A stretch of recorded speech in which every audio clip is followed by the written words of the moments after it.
नमस्कार बंधुरा डली रंधनशालाय सबाइके स्वागत। और आज के तुम्हारे साथे शेयर करब लाल शाक भाजार रेसिपि। আমরা প্রত্যেক দিন যেভাবে লাল শাক রান্না করে খাই আমি ঠিক সেইভাবে আজকে করব না। আজকে একটু অন্যরকম ভাবে আমি তোমাদের লাল শাক ভাজার রেসিপি শেয়ার করব। আর রেসিপিটা শেষ পর্যন্ত দেখার জন্য অনুরোধ রইল, না হলে কিন্তু অনেক কিছুই মিস হয়ে যাবে। আমি লাল শাকটাকে কেটে ধুয়ে বেছে পরিষ্কার করে নিয়েছি। আর এই রান্নার জন্য আমি একটা ছোট সাইজের বেগুন ছোট ছোট টুকরো করে কেটে নিয়েছি, আর একটা মাঝারি সাইজের আলু ছোট ছোট টুকরো করে আমি কেটে নিয়েছি। এবারে তাহলে রান্নার দিকে যাওয়া যাক। প্রথমে আমি কড়াইয়ের মধ্যে পরিমাণ মতো সরষের তেল দিয়ে দিলাম। সরষের তেলটা খুব ভালোভাবে গরম হতে আমি এখানে অল্প একটু কালো জিরে ফোড়নে দিয়ে দিলাম।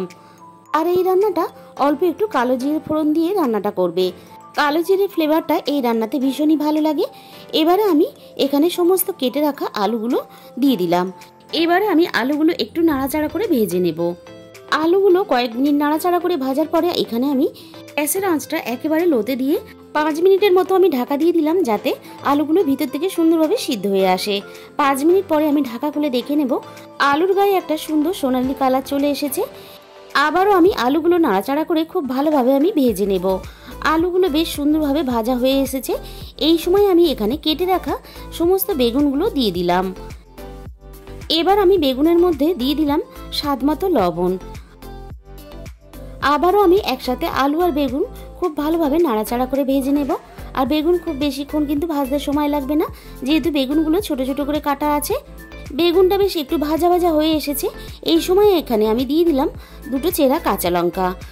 কাঁচা লঙ্কাটা আমি কয়েক সেকেন্ড সবকিছুর সাথে একটু নাড়াচাড়া করে ভেজে নেব, তাহলে লঙ্কাটা একটু ভাজা ভাজা হয়ে আসবে। আর কাঁচা লঙ্কার সুন্দর একটা ফ্লেভার কিন্তু সবকিছুর সাথে মিশে যাবে।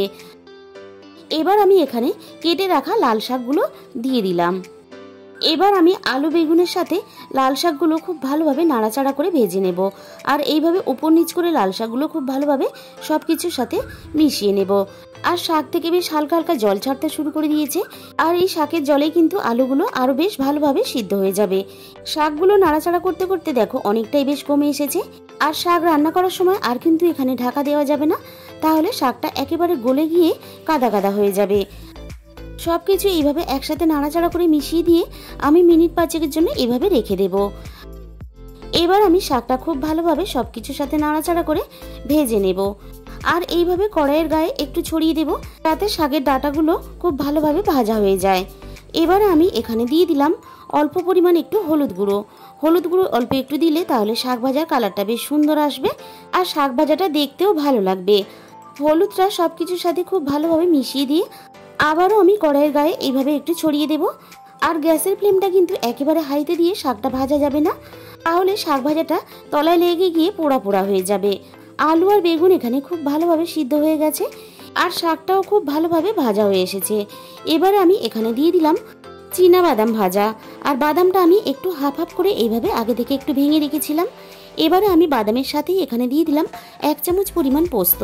পোস্ত আর বাদামের পরিমাণটা অবশ্যই তোমরা তোমাদের নিজেদের মতন করে রান্নাতে ব্যবহার করবে। শাকের সাথে পোস্ত আর বাদামটা আমি এখানে মিনিট 3-4 মতন নাড়াচাড়া করে ভেজে নেব। এবারে আমি এখানে দিয়ে দিলাম স্বাদ মতো চিনি। আর অল্প একটু চিনি অবশ্যই ব্যবহার করার চেষ্টা করবে। অল্প একটু চিনি না দিলে কিন্তু শাক ভাজার যে আসল স্বাদটা সেটা কিন্তু আর পাওয়া যায় না। আমি আবারও একটু নাড়াচাড়া করে চিনিটা শাকের সাথে খুব ভালোভাবে মিশিয়ে ভেজে নিলাম। আর সবশেষে এখানে অল্প একটু ঘি দিয়ে দিলাম। আর সবশেষে অল্প একটু ঘি দিলে এই শাক ভাজার স্বাদটাও ভীষণ ভালো হয়, আর শাক ভাজার মধ্যে দারুণ একটা ফ্লেভার চলে আসে। আর এই সময় গ্যাসটা বন্ধ করে দিয়ে আমি ঘিটা শাকের সাথে খুব ভালোভাবে নাড়াচাড়া করে মিশিয়ে দিলাম। আর রেডি হয়ে গেল গরম গরম ভাতের সাথে প্রথম ভাতে খাওয়ার জন্য দারুণ একটা লাল শাক ভাজার রেসিপি। তাহলে বন্ধুরা আজকের রেসিপিটা ভালো লাগলে প্লিজ একটা ভিডিওতে লাইক করে দিও, আর নিজেদের মধ্যে প্রচুর প্রচুর শেয়ার করে দিও।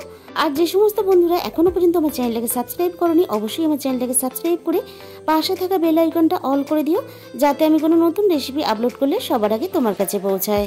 আর তোমাদের মূল্যবান সময় দিয়ে আমার এই রেসিপিটা এতক্ষণ সময় ধরে দেখার জন্য তোমাদের সবাইকে অসংখ্য ধন্যবাদ। আর তাহলে আজকের মতো এই পর্যন্ত, দেখা হবে অন্য কোনো নতুন রেসিপির সাথে।